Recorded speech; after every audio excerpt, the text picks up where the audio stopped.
Alrighty, ladies and gentlemen, it's time to talk about a crazy situation that is occurring in the gacha space. And that is Kuro Games filing a patent. And this patent is so specific about some of their game mechanics, their unique game mechanics that they've created, that it turns out other games, other studios like Hata and NTE, they might be getting sued. So let's go ahead and break down the whole situation. So recently, there was a WhatsApp post floating around about how Kuro Games has gone ahead and published a patent with the CN government. And it turns out, just from a WhatsApp post, you might be assuming this is fake, but it's actually been confirmed real. First, by Grok, and then also by an individual who has access to a public Chinese database that gives information about patents, posting a bunch of links, a bunch of different receipts. And so this is a translated version of the patent, and it has a lot of legal mumbo jumbo, right? Something about like preset collaborative thresholds. Essentially, what this patent is copywriting is the intro and outro system and the quick swap system within Wuthering Waves. And if you need a refresher on those mechanics, right, it's pretty simple. When your meter gets filled over here in combat, you switch to another character, and then they'll perform a special animation and an attack. The second part of the patent is when you're in the middle of an attack animation, and then you switch to another character, they'll complete it. Just like Lupa just completed her dash over there. Those are the main parts. We'll provide a link in the description as well. You can go ahead and analyze it to essentially go ahead and confirm it on your own. But that is what the language is essentially saying. And the end result is how it provides a smooth gameplay combat mechanism, which enhances the player's gaming experience and improves the combat fluency and operability of the game. This much is fair. Concerto and quick swaps and the smoothness of how the system works is essentially one of the backbones of the Wuthering Waves combat system. Without having intro-outro skills and without having quick swap, it's fair to say that combat in Wuthering Waves would feel pretty bad at a baseline because there's no reason to actually have other members on your team. There's no reason to like use their kits, and you would end up with the similar situation in Genshin Impact where you press two buttons and then off. Not really something that makes for great overall gameplay. And so, now that we have all the information about this patent, we have all the information about the mechanics that are getting covered, it's time for us to talk about where the issue actually lies with a game that is going to be coming out potentially very soon. Neverness to Everness. And I've already previously covered this video. And it seems like this patent is being filed by Kuro Games because I don't feel like the devs over at Kuro are particularly happy with some of the things that NTE has been doing. Namely, something like this. And all of the attacks also take the same exact amount of time. Let's just play it again in full screen this time.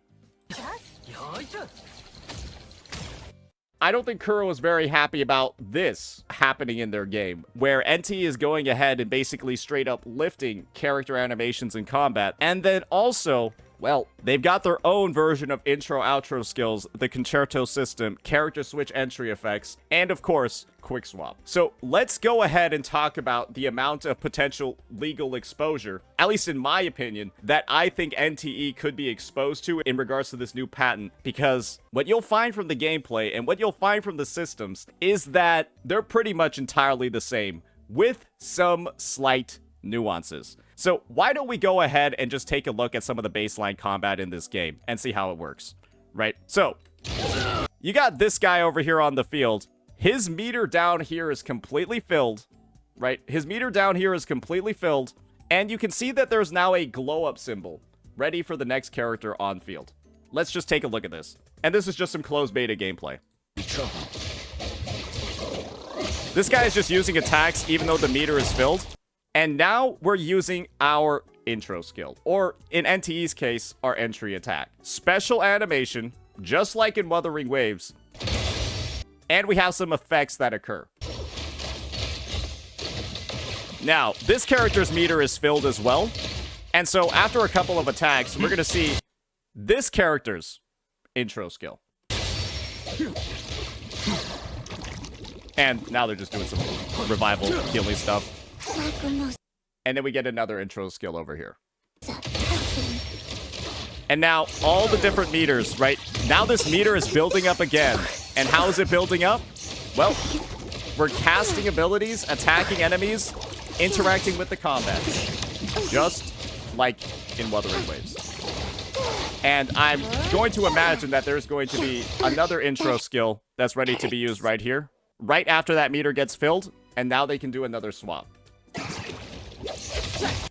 And that's what a non-intro skill swap looks like, because they swap to this character and not that one. That's a baseline view of what the intro-outro system in NTE looks like. However, there are some more specifics that we need to talk about over here. And this is actually somebody's guide on the NTE subreddit talking about how that system actually works, right? Because you might be thinking, oh, well, if NTE is differentiating enough when it comes to their systems, then surely, right, there's been enough inspiration taken and not that much actual plagiarism, right? But it's pretty much exactly the same, with like one or two little modifiers or tweaks that are potentially making it different. So this is just a fun part over here. NTE actually copied not just the parry system from Wuthering Waves, they also have ZZZs. Yeah, they have a character switch parry. They have a character switch parry where they block the attack and then do a follow-up one, just like ZZZ.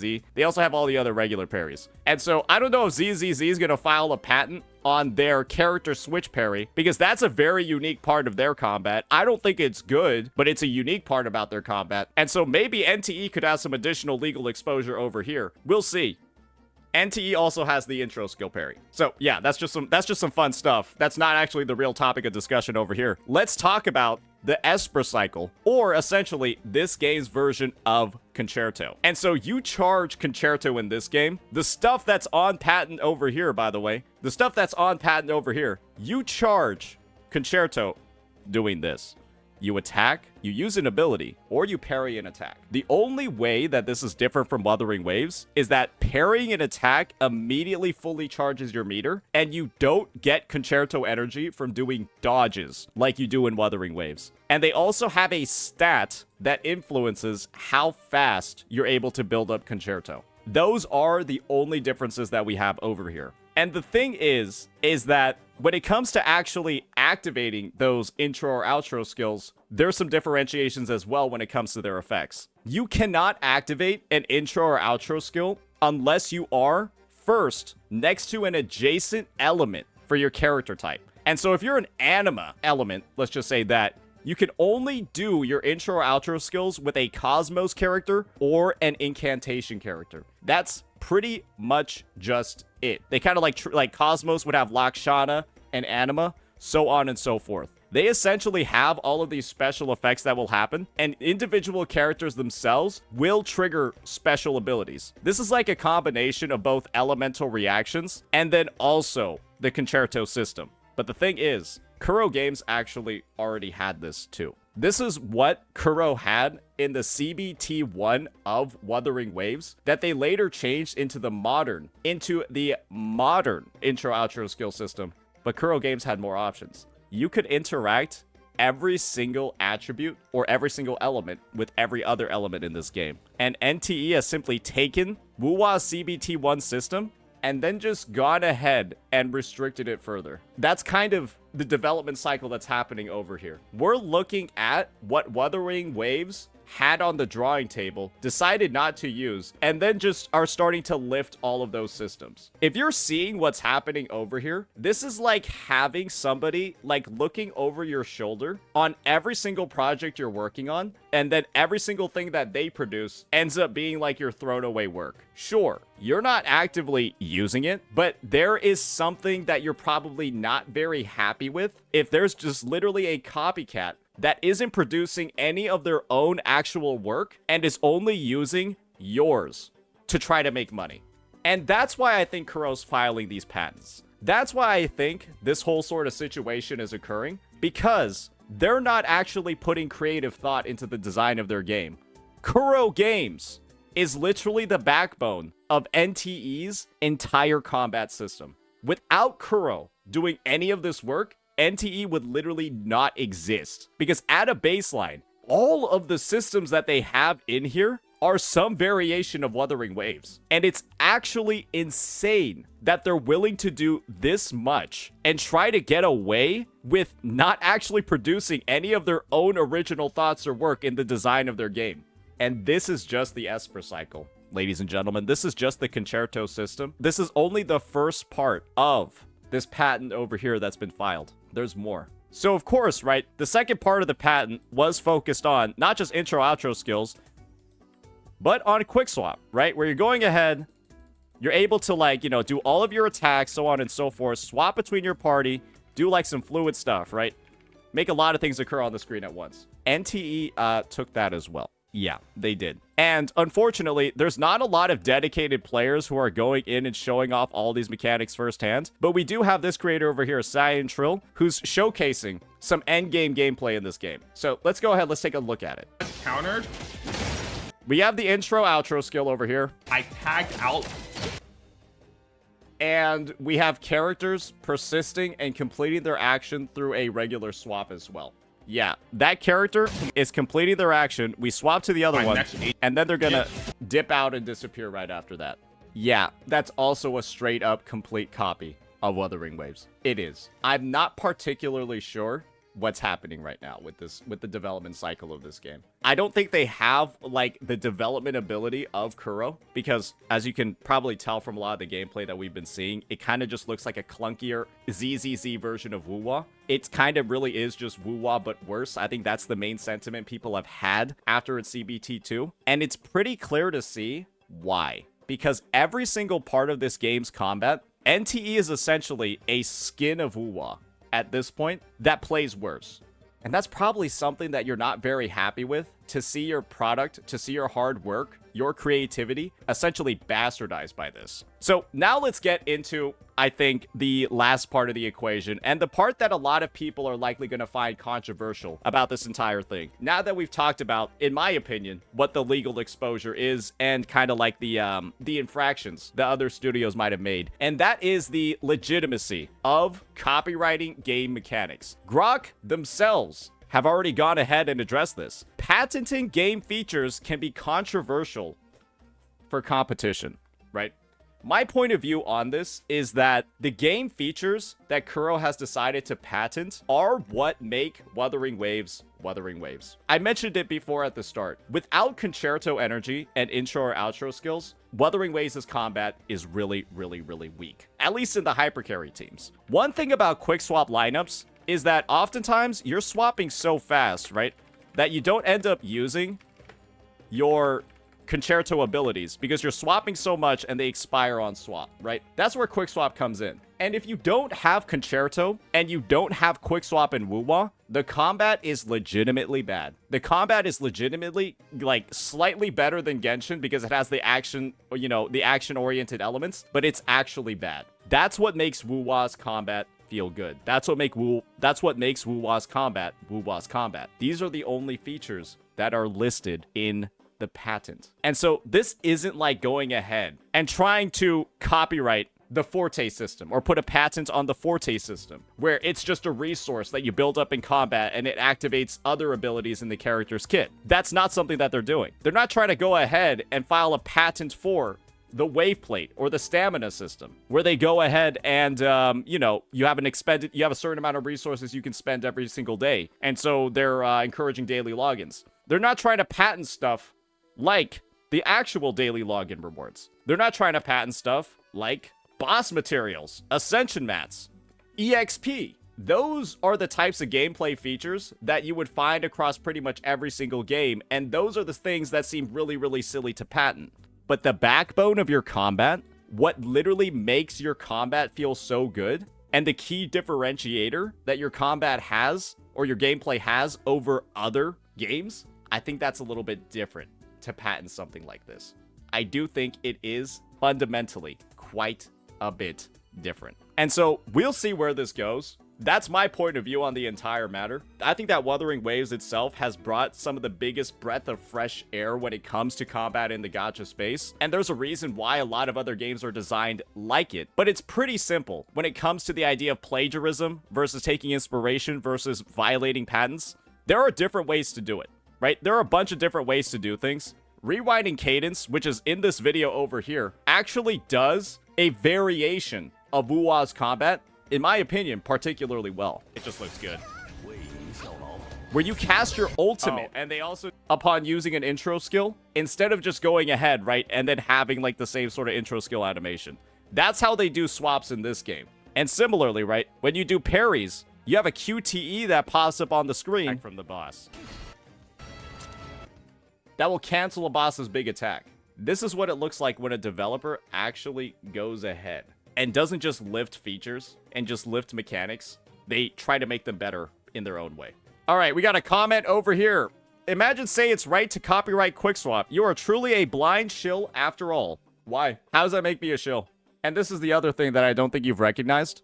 It's having Quickswap and intro skills at the same time. You do realize that's what the patent is about. Kuro didn't file 2 separate patents. One for intro and outro skills, and the other for Quickswap. Quickswap and intro and outro skills are in the same patent. You do realize that, right? Because one thing that I don't think you realize about Wuwa's combat is that you literally have... Check this out over here. Check this out. I'm gonna Quickswap and then also activate an intro outro skill at the same time.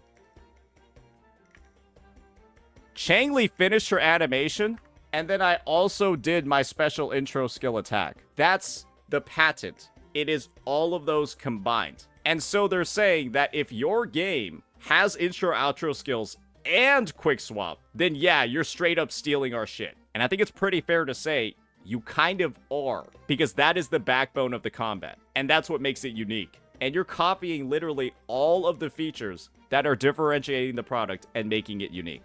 Because if Genshin or ZZZ did the same thing, you would call them out. Who's copying Genshin? And also, you might have noticed earlier in the video, I literally said I wouldn't be surprised if ZZZ files a patent to sue NTE as well, because NTE literally lifted the swap parry from ZZZ.